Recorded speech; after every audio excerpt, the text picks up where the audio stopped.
Salut tout le monde, comment allez-vous? Moi ça va plutôt bien. Aujourd'hui on se retrouve pour une nouvelle vidéo. Aujourd'hui, vu que c'est la semaine d'Halloween, on va parler d'un film d'horreur. Voilà, Les Griffes de la Nuit. Voilà, si vous voyez cette vidéo pour le 31 octobre, joyeux Halloween à tous et à toutes. Voilà. Sinon la vidéo sortira donc le 30 octobre. On est parti. Alors, Les Griffes de la Nuit. Alors, c'est un film d'horreur américain, écrit et réalisé par Wes Craven, sorti donc en 1984. Alors donc, on va commencer donc avec Tina Gray. Voilà, donc le film débute avec Tina Gray, victime de cauchemars effrayants. Et de plus, ils sont plus vrais que nature dans tout ça. Voilà, elle se confie donc à ses potes. Voilà, ils vont essayer de la rassurer, etc. Mais eux aussi, ils avouent que leurs nuits sont un peu tourmentées par un mystérieux et inquiétant croque-mitaine. Voilà, c'est à peu près ça. Ils vont tous l'appeler à peu près le croque-mitaine, dont les mains gantées et pourvues de lames de rasoir. Voilà, et donc la question c'est qui c'est. Voilà, donc bon, on le sait tous, hein. Maintenant on peut le dire, c'est Freddy Krueger, tout le monde le sait. Qui c'est, voilà, comment ça se fait que ce gars-là est en train de nous hanter. Et comment ça se fait qu'on voit tous les amis disparaître les uns après les autres pendant qu'ils font un petit dodo. Parce que ouais, la particularité de Freddy Krueger, c'est qu'en fait, il attaque les gens pendant leur sommeil, dans les rêves. Voilà, Freddy Krueger, et c'est un mec qui tue les gens dans les rêves. Alors bon, pour les plus jeunes qui n'ont pas peut-être vu le film, je vais pas trop en parler à ce niveau-là, parce que Les Griffes de la Nuit, c'est un film quand même plutôt culte, c'est un film quand même plutôt connu, mais c'est un film que je vous laisserai quand même aller regarder, voilà, par vous-même, aller découvrir par vous-même. Et franchement, bon, ça a vieilli, je tiens quand même à le dire, mais ça va à ce niveau-là. Donc voilà, il y a aussi une reversion, un remaster qui est sorti en 2010 si je me trompe pas. Donc voilà, bref, donc on va être dans la ville de Springwood, dans l'Ohio, voilà, et donc voilà, ça permet aussi de découvrir un petit peu l'Ohio, on va dire. Voilà, après pas trop, hein, on va pas non plus trop découvrir l'Ohio, mais bon, voilà quoi, on va dire ça. Alors que dire donc sur ce film-là? Alors bon, c'est un film quand même connu et reconnu, qui a fait quand même pas mal de succès à l'époque. Voilà, ça a été un gros film qui a eu donc un gros succès. D'ailleurs, après tout ça, donc la série, le film a récolté un tel succès qu'il lancera donc une franchise cinématographique. Je crois qu'on en compte 7 ou 8 à peu près. Voilà, si je me trompe pas. Je veux dire grand max 9. Voilà, et donc aussi il y aura une série qui passera aussi pour tout ça. Voilà, une série télévisée, un remake, un crossover avec Jason. Voilà, je pense Jason aussi. On va pas trop en parler. Voilà, c'est connu aussi.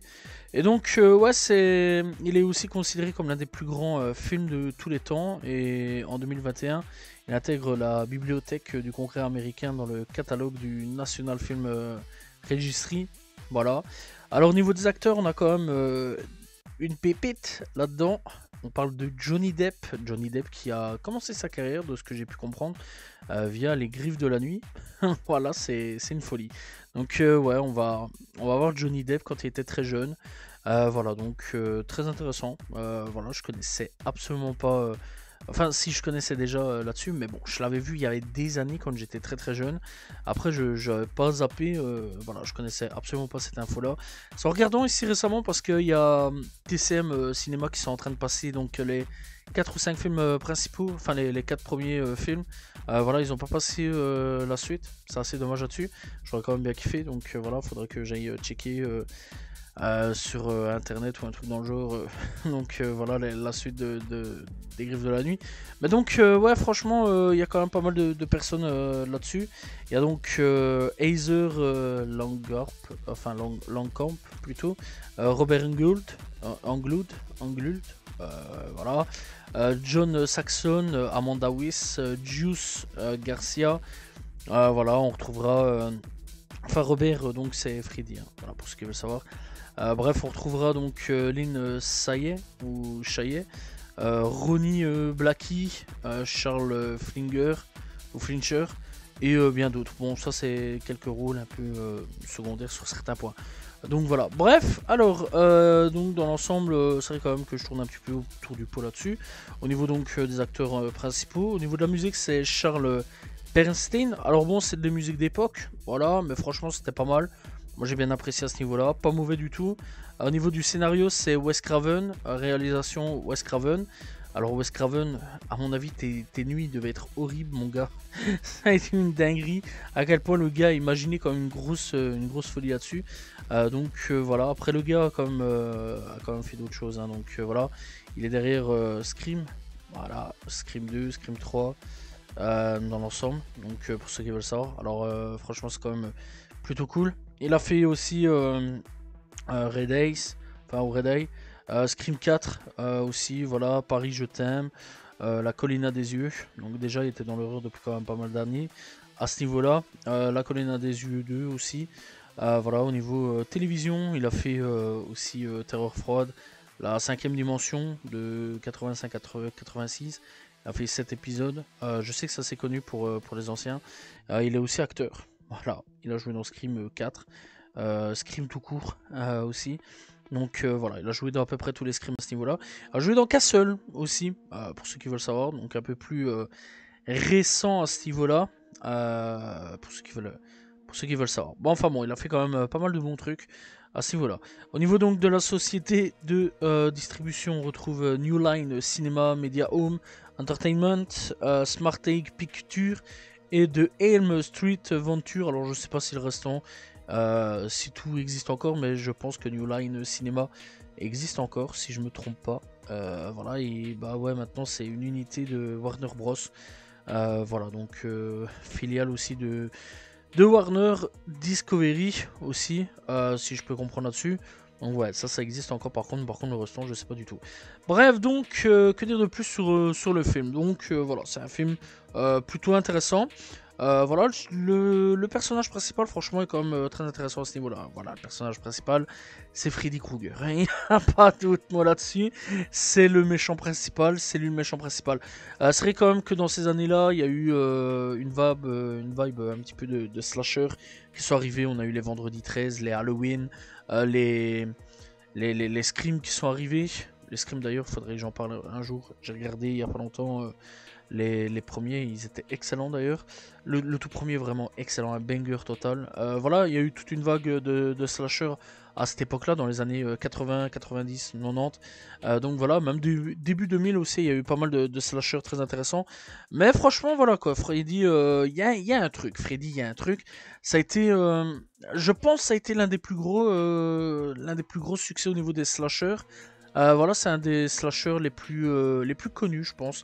Quand on parle de films d'horreur, il y a souvent Les Griffes de la Nuit qui revient à peu près dans les premiers trucs. Voilà, c'est Scream, Vendredi 13, voilà, il y a aussi donc, bah ouais, il y a Scream, Vendredi 13, Chucky qui peut revenir aussi de temps en temps, ça c'est très intéressant. Voilà, et franchement, ouais, dans les films d'horreur, c'est plus ça qui revient en premier. Il y a 2-3 petits trucs hein, aussi, hein, voilà, maintenant c'est Conjuring. La Nonne, voilà, la Dame Blanche aussi récemment, qui est sortie il y a quelques années d'ici. Donc ouais, c'est maintenant ça va être plus Conjuring pour ma génération, mais pour la génération des gens des années 80, même nous hein, aussi, hein, je vais dire avec ma génération, c'est vrai quand même qu'on a grandi avec ce genre de film d'horreur, avec Predator, Alien aussi. Voilà, mais franchement, ouais, c'est un film quand même qui a marqué une grosse époque. C'est un film quand même qui a marqué une génération sur beaucoup de points à ce niveau-là. Voilà, c'est vrai quand même que je pense qu'il y en a beaucoup qui ont eu des traumatismes après tout ça en sortant du cinéma à se dire est-ce qu'on va regarder le film et faire doudou après convenablement? Je sais pas, voilà. Je pense à mon avis, il y en avait de ceux qui avaient peur de dormir, ça devait être une dinguerie. Mais bon, voilà quoi. Après, les ressentiments, c'est quand même que moi j'ai de la chance. C'est que bon, j'ai une mère donc qui a regardé ça. Moi, elle m'avait dit qu'elle avait bien kiffé. Elle avait été avec sa famille, donc ses frères et sœurs, etc. Enfin, d'après donc ma famille à ce niveau-là, eux ils avaient bien kiffé. Voilà, bon, ma mère elle a pas trop flippé. Voilà, d'après son ressenti. Mais bon, c'est vrai quand même que ma tante, par exemple, elle avait flippé là-dessus. Elle avait dit quoi, elle avait flippé là-dessus et tout. Certaines personnes que je connais m'ont dit qu'ils avaient bien flippé sur Freddy Krueger. Que ça a été un gros tournant au niveau des slashers, etc. Sur pas mal de points. Que ça soit, enfin, au niveau des films d'horreur, donc les slashers ont été un gros tournant. Voilà, c'est dommage, on n'a plus des trucs comme ça à l'heure actuelle. J'aimerais bien avoir une nouvelle vague de slasher avec des nouveaux personnages, ça serait quand même plutôt cool. Après donc ils sont entrés et ancrés donc dans la pop culture à ce niveau-là. Voilà, que ce soit Halloween, Vendredi 13, que ce soit Chucky, que ce soit Freddy, que ce soit Scream. C'est tous des personnages d'horreur qui sont ancrés dans la pop culture aujourd'hui et qui restera, voilà, restera donc dans la pop culture. Voilà, dans tous les cas, pendant des millions d'années, ça j'en suis sûr et certain. Voilà, je sais pas quoi dire de plus, mis à part que même si vous êtes très jeune, que vous ne connaissez pas, enfin très jeune, que vous avez au moins, je vais dire, ouais, peut-être 14-15 ans, ça peut passer même très jeune, hein, si vous êtes habitué aux films d'horreur. Ça va, franchement, lancez-vous, c'est pas mal. Le premier est un banger absolu. Les autres sont un peu moins bons, je vais pas vous mentir, mais le premier est un banger absolu. Moi personnellement j'ai bien kiffé, voilà, j'ai passé un agréable moment à regarder Freddy Krueger les griffes de la nuit. Après bon, il y a des détails, hein, faut quand même se le dire, c'est les années 80. Voilà, on rappelle quand même que le film est sorti en 84. Donc 84 c'est quand même pas n'importe quoi. Voilà, ça date quand même de quelques années quand même maintenant. Donc voilà, je vais pas faire les calculs maintenant, mais bon, dans l'ensemble, voilà, ça date quand même. Et ouais, ça vieillit, mais ça vieillit bien quand même dans l'ensemble par rapport à certains films des années 80 qui vieillissent un peu mal sur certains points. Ça, je vais pas vous mentir. Par contre, un film qui vieillit bien aussi, c'est par exemple, rien à voir, hein, vraiment rien à voir là-dessus, mais Retour vers le futur, par exemple, vieillit bien, je trouve personnellement. Par contre, il y a d'autres films, on regarde aujourd'hui, ah, ça vieillit pas très très bien, quoi. Je vais dire, Terminator, le premier, voilà, quoi. Il y a des scènes, ça vieillit pas très très bien sur certains points, quoi. Genre quand il s'enlève, qu'il se scalpe à un moment tout l'œil et tout. Enfin bon, je me souviens plus, mais bon, qu'on voit un peu que c'est un truc fou, etc. Qu'on voit son visage robotique, etc. Donc dans l'ensemble, ouais, ça par contre, on voit vraiment que ça a mal vieilli sur certains points. Il y a des films quand même qui prennent bien l'âge, voilà, qui vieillissent bien. Freddy ferait partie de ça, ils vieillissent quand même plutôt bien, ça c'est quand même plutôt cool là-dessus. Le maquillage, faut dire quand même les termes, est quand même super bien foutu pour l'époque. Voilà, et ben dans l'ensemble, ouais, c'est du travail de fou. Faut quand même le dire, les costumiers, les maquilleurs, etc. ont fourni un travail de malade, monstrueux pour nous faire Freddy Krueger, voilà, et ça c'est quand même assez cool. Voilà, dans l'ensemble, bah, je vais vous laisser parce que franchement j'ai pas d'autre chose à dire là-dessus sur les griffes de la nuit. J'espère que vous avez apprécié la vidéo. N'hésitez pas donc à liker, commenter, partager. Et voilà, passez un bon Halloween 2025, si jamais vous faites Halloween. Voilà, et j'espère que vous avez apprécié la vidéo. Salut tout le monde, ciao ciao.